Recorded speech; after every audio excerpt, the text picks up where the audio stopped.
हम अभी बात कर रहे हैं क्वाटरनरी स्ट्रक्चर ऑफ प्रोटीन की। क्वाटरनरी स्ट्रक्चर ऑफ प्रोटीन हमने प्राइमरी स्ट्रक्चर, सेकेंडरी और टर्सरी देख लिया था। प्राइमरी, सेकेंडरी और टर्सरी देख लिया था। एक बार वापस से इसका डेफिनेशन देख लेते हैं। The linear sequence of amino acid in a polypeptide chain. एक पॉलीपेप्टाइड चेन है, उसमें लीनियर सीक्वेंस जो है अमाइनो एसिड का, वही है प्राइमरी स्ट्रक्चर हमारा। सेकेंडरी स्ट्रक्चर क्या था?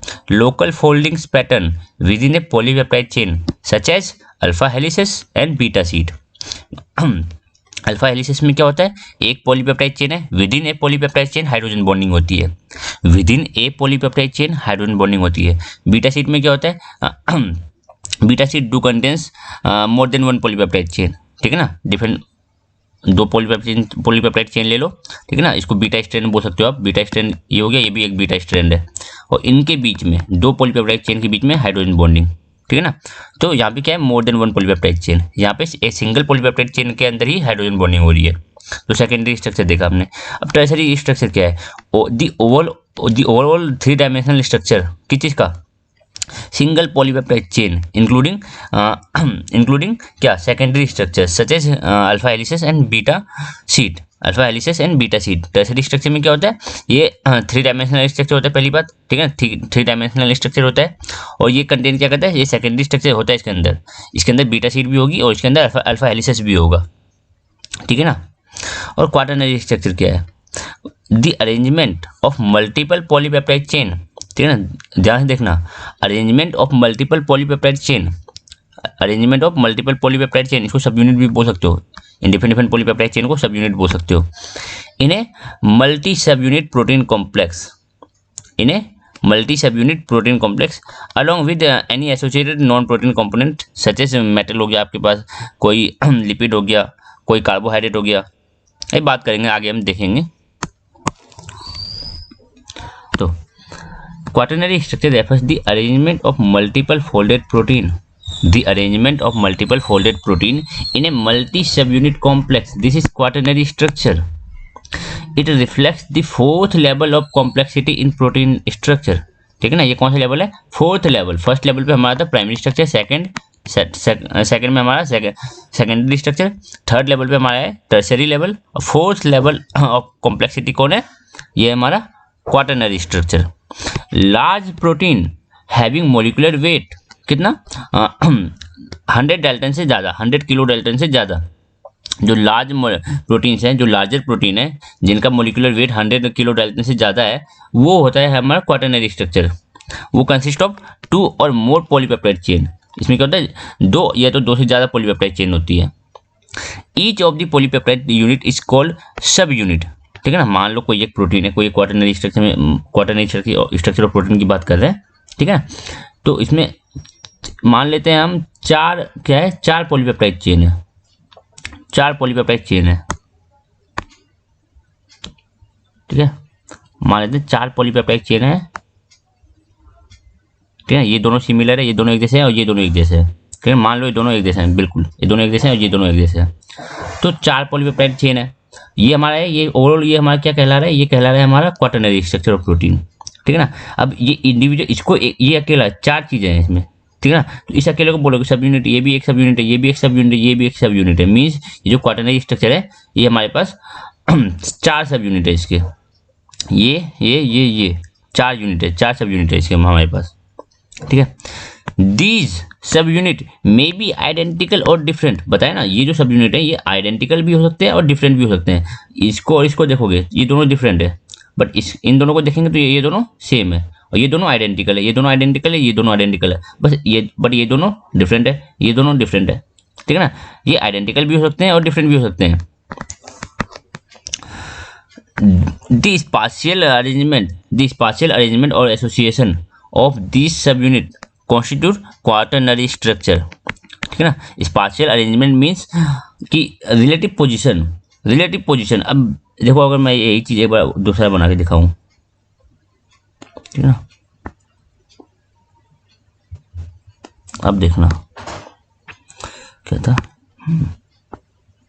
अरे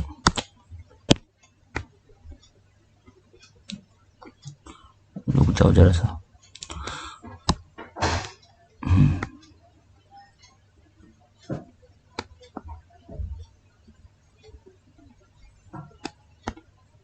बताओ क्या ये दोनों चीज़ें सेम है? क्या ये दोनों प्रोटीन सेम है? नहीं है, इनका रिलेटिव पोजीशन बदल गया है। ठीक है, रिलेटिव पोजीशन बदल गया है। देखो पहले ये दोनों जो सब यूनिट थे ये एडजेसेंट टू ईच अदर थे, बट अब नहीं है। अब ये इनका अरेंजमेंट डिफरेंट हो गया है। अब इनका अरेंजमेंट डिफरेंट है। अब इसके साइड में ये है, ठीक है ना, तो अरेंजमेंट इनका डिफरेंट है।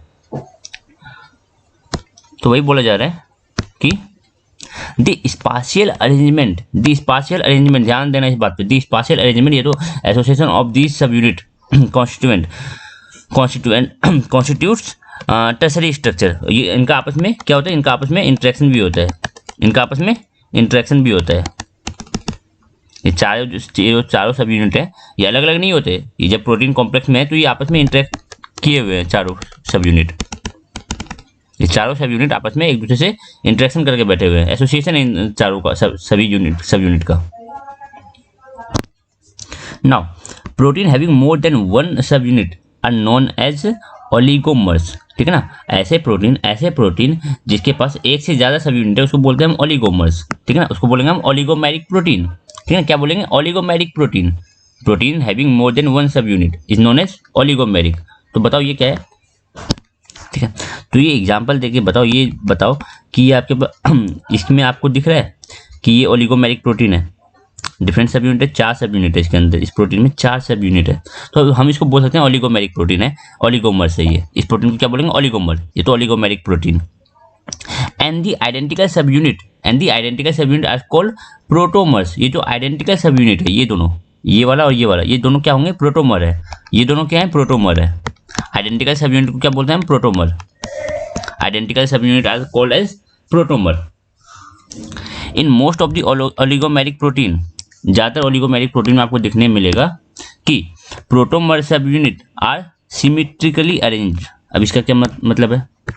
देखो ये एक एग्जांपल देख लो, टर्सरी क्वाटरनरी स्ट्रक्चर है। ठीक है ना, तो देखो 4 सब यूनिट, सॉरी इसमें आपको 3 सब यूनिट देखने मिल रहा होगा। एक तो ये, एक पहला मोनोमर 1, मोनोमर 2 और मोनोमर 3 देखने को मिल रहा है। ठीक है, अब इनका अरेंजमेंट देखो। पहली बात तो ये तीनों आइडेंटिकल है, आइडेंटिकल सब यूनिट है। ये तीनों सब यूनिट आपको आइडेंटिकल दिख रहे होंगे। अब इसका अरेंजमेंट कैसा है? सिमेट्रिकल है कि नहीं? आपको सिमेट्री पता है। यहाँ से अगर आप एक लाइन ड्रॉ करना चाहो, देखो सिमेट्री दिख रही है आपको इस लाइन के अलोंग। इस लाइन के राइट में देखो और लेफ्ट में देखना, तो आपको सिमेट्री देखने को मिलेगी। जैसा राइट है वैसे ही लेफ्ट है। ये तो आप यहाँ से भी एक सिमेट्री देख सकते हो। ठीक है, आप सिमेट्री इधर से भी ऐसे भी इमेजिन कर सकते हो। ये तो आप सिमेट्री ऐसे भी इमेजिन कर सकते हो। कैसे? ऐसे देखो, तो एक सिमेट्रिक स्ट्रक्चर है। ठीक है, तो ये बोला जा रहा है कि ज़्यादातर ओलिगोमेरिक प्रोटीन में देखने को मिलेगा, आपको देखने मिलेगा कि जो प्रोटोमर सब यूनिट है वो सिमेट्रिकली अरेंज होते हैं। कैसा अरेंजमेंट होता है? Symmetrically. Multi sub unit proteins perform diverse function in which one subunit में भी रेगुलेटरी रोल हो सकता है और दूसरे वाले सब यूनिट का रोल कैटालिटिक हो सकता है। अब रेगुलेटरी रोल ये पूरे प्रोटीन मॉलिक्यूल को कंट्रोल कर पाएगा। रेगुलेटरी रोल्स मीन्स ये पूरे प्रोटीन मॉलिक्यूल को कंट्रोल कर पाएगा। ठीक है, और कैटालिटिक रोल मीन बस वो एक सिंपल सा कोई एक मेटाबॉलिक एक्टिविटी को कंट्रोल करेगा। ठीक है ना, कोई एक मेटाबॉलिक एक्टिविटी कराएगा, बस सिंपल सा। रेगुलेटरी रोल में वो पूरे प्रोटीन मॉलिक्यूल को कंट्रोल कर सकता है, पूरा प्रोटीन मॉलिक्यूल को कंट्रोल कर सकता है। जो बोला जाए मल्टी सब यूनिट प्रोटीन, मान लो एक प्रोटीन है जिसके अंदर मल्टी सब यूनिट है। ठीक है ना, मान लेते हैं एक प्रोटीन है जिसके अंदर मल्टी सब यूनिट है। लो 4 सब यूनिट बना दिए हमने इस प्रोटीन के। बोला जा रहा है कि ये डाइवर्स फंक्शन कर सकते हैं। ठीक है, डाइवर्स फंक्शन कर सकते हैं। अब आगे देखो, in which one subunit में be regulatory and another subunit में भी कैटालिटिक। हो सकता है इसमें से एक सब यूनिट कैसा हो? रेगुलेटरी रोल हो। इसका रोल कैसा हो सकता है? रेगुलेट कर सकता है पूरे प्रोटीन मॉलिक्यूल को। और दूसरे वाले जो दूसरा जो यूनिट है उसका रोल कैसा होता है? कैटालिटिक। मीन्स ये किसी एक स्पेसिफिक मेटाबॉलिक एक्टिविटी में रोल प्ले करेगा। ठीक है ना, बट ये जो रेगुलेटरी रोल है, जिस सब यूनिट का रोल रेगुलेटरी है, तो वो पूरे प्रोटीन मॉलिक्यूल को कंट्रोल कर सकता है, पूरे प्रोटीन मॉलिक्यूल को एक्टिविटी को कंट्रोल कर पाएगा। इस पूरे प्रोटीन मॉलिक्यूल की एक्टिविटी को कंट्रोल कर पाएगा। वो इसको भी कंट्रोल कर लेगा, इसको भी कंट्रोल करेगा, और ये दोनों आइडेंटिकल है ही, तो ये भी रेगुलेटरी रोल प्ले करेगा। ठीक है, तो समझा कि ये दोनों तो आइडेंटिकल बनाया मैंने, तो ये भी कैटालिटिक रोल देगा, ये भी, इसका भी रोल कैसा होगा, कैटालिटिक, और ये दोनों का रोल कैसा होगा, रेगुलेटरी। तो ये दोनों प्रोटीन मॉलिक्यूल को प्रोटीन मॉलिक्यूल में होने वाले जैसे जितने भी फंक्शन है, जितने भी काम है प्रोटीन मॉलिक्यूल जो कर रहा है, उस सबको ये दोनों कंट्रोल करके रखेंगे। ठीक है ना, और इनका जो ये कैटालिटिक एक्टिविटी है उसको भी ये कंट्रोल करते हैं। जो रेगुलेटरी रोल है वो इस कैटालिटिक एक्टिविटी को भी कंट्रोल करके रखते हैं। ठीक है ना, और ये इस प्रोटीन के एक्टिविटी को शट ऑफ भी कर सकते हैं, बंद भी कर सकते हैं, इस प्रोटीन की एक्टिविटी को बंद भी कर सकते हैं, चालू भी कर सकते हैं। ठीक है ना, ये सब किसके हक में होता है, ये रेगुलेटरी प्रोटीन के रेगुलेटरी सब यूनिट के हिस्से में रहता है। जो सब यूनिट रेगुलेटरी है वो पूरे प्रोटीन मॉलिक्यूल को कंट्रोल कर पाएगा, और जो सब यूनिट कैटालिटिक है वो बस एक सिंपल सा कोई एक मेटाबॉलिक एक्टिविटी में रोल प्ले करेगा। ठीक है ना, अब देखे होगे हीमोग्लोबिन आपने पढ़ा होगा, हीमोग्लोबिन होता है, वो भी उनके भी सब यूनिट होते हैं। ठीक है ना, हीमोग्लोबिन के 4 सब यूनिट आपने पढ़ रखे होंगे। और डीएनए पॉलीमरेज, ये भी क्या है, एंजाइम है, डीएनए पॉलीमरेज। आयन चैनल आपने पढ़ा होगा, सेल में होते हैं आयन चैनल, तो वो भी कैसे हैं, मल्टी सब यूनिट प्रोटीन है ये तीनों। तो ये एग्जाम्पल है कि जिसके मल्टीपल सब यूनिट प्रोटीन। हीमोग्लोबिन 4 होते हैं, 4 सब यूनिट होते हैं। डीएनए पॉलीमरेज आपने पढ़ रखा है कहाँ पे, ये क्लास 12th में आपने पढ़ा होगा डीएनए पॉलीमरेज। और आयन चैनल तो हम पढ़ते हैं किसमें, सेल में, दी सेल। तो ये 3 एग्जाम्पल आपके पास मल्टीपल सब यूनिट प्रोटीन के। मल्टीपल सब unit protein means quaternary structure के। अब यहाँ पे आप देख रहे हो एक आपके पास वो दे रखा है, यहाँ पे आपके पास एग्जांपल दे रखा है कि जिसका ये आपके पास क्या है, हीमोग्लोबिन प्रोटीन है। तो उसमें दो बीटा चेन होती है, 2 बीटा चेन होती है और 2 अल्फा चेन होती है। 2 अल्फा चेन और 2 बीटा चेन, ये पॉलीपेप्टाइड है। एक पॉलीपेप्टाइड, दूसरा पॉलीपेप्टाइड, तीसरा पॉलीपेप्टाइड और चौथा पॉलीपेप्टाइड।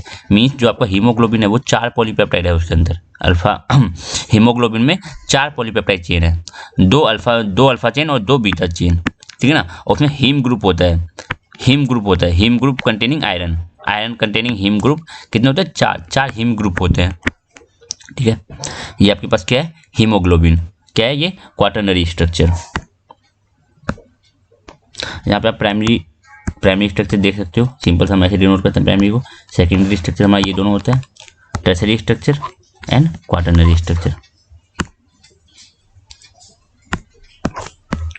नो, ये सिंपल सा डायग्राम, सिंपल सा इमेजिन वो दे रखा है, फोटो दे रखा है कि जिसका पिक्टोरियल रिप्रेजेंटेशन है कि जिसका प्राइमरी स्ट्रक्चर का, सेकेंडरी प्रोटीन का, सेकेंडरी स्ट्रक्चर का, tertiary structure and quaternary structure. तो क्वाटरनरी स्ट्रक्चर में मोर देन 1 पॉलीपेप्टाइड चेन होगी, जिसको हम सब यूनिट बोलेंगे। ठीक है, तो 2 सब यूनिट आपको यहाँ दिख रहा होगा। ठीक, तो क्वाटरनरी स्ट्रक्चर हमारा यहीं पे खत्म होता है। अगले लेक्चर में हम बात करेंगे simple conjugated and derived protein, simple protein, conjugated protein and derived protein. अभी तक क्वाटरनरी स्ट्रक्चर में हमें ज़्यादा नहीं जानना, बस सिंपल सी जो बातें हमने देखी है उतनी याद रखनी है। ऐसे तो और भी बहुत सारी इन्फॉर्मेशन आ सकती है, बट अभी के लिए नहीं, वो आगे जैसे सेकेंड सेमेस्टर में, ये तो आपके पास 3rd 4th सेमेस्टर में और डिटेल में इन चीज़ों को समझाया जाएगा। ठीक है, तो अभी हम अपनी बातों को यहीं पे समाप्त करते हैं। बेसिकली तो यूनिट 8 में जब हम प्रोटीन के बारे में बात करेंगे तब भी हम देखेंगे इसका और डिटेल में। तो अभी हम बस इतना ही जानने वाले हैं क्वाटरनरी स्ट्रक्चर क्या था। ठीक है ना, तो हमने देख लिया कि arrangement of multiple folded protein in a multi sub unit complex, this is the quaternary structure. Simple definition पे जाओगे तो ये देखो, the arrangement of multiple polypeptide chain, पहली बात तो मल्टीपल पॉलीपेप्टाइड चेन होगी, क्वाटरनरी स्ट्रक्चर है, तो ऐसा कैसे हो सकता है कि क्वाटरनरी स्ट्रक्चर हो आपके पास और सिंगल पॉलीपेप्टाइड चेन हो, ऐसा नहीं हो सकता। तो क्वाटरनरी स्ट्रक्चर में हमेशा आपके पास मल्टीपल पॉलीपेप्टाइड चेन होगी, जिसको हम सब यूनिट बोलेंगे, इंडिविजुअल को, एक इंडिविजुअल को क्या बोलेंगे, सब यूनिट। ठीक है, और उसमें क्या हो सकता है, उसमें आपके पास अल्फा हेलिक्स और बीटा शीट दोनों हो सकता है। ठीक है ना, दोनों होता है। और साथ में आपके पास क्या हो सकता है, नॉन प्रोटीन कंपोनेंट। ठीक है, प्रोस्थेटिक ग्रुप बोलते हैं उस चीज़ को हम, अलॉन्ग विद प्रोस्थेटिक ग्रुप। आगे बात करेंगे हम उसकी, ठीक है ना, non protein component prosthetic group जिसको हम बोलते हैं, उस चीज़ की हम आगे बात करेंगे। अभी बोलूँगा तो आपको उतना समझ में नहीं आएगा। तो अगले लेक्चर में हम बात करेंगे क्या है प्रोस्थेटिक ग्रुप, जो नॉन प्रोटीन कंपोनेंट हम देख रहे हैं वो क्या है, अगले लेक्चर में बात करेंगे। इस लेक्चर को हम यहीं पे समाप्त करते हैं, क्वाटरनरी स्ट्रक्चर को।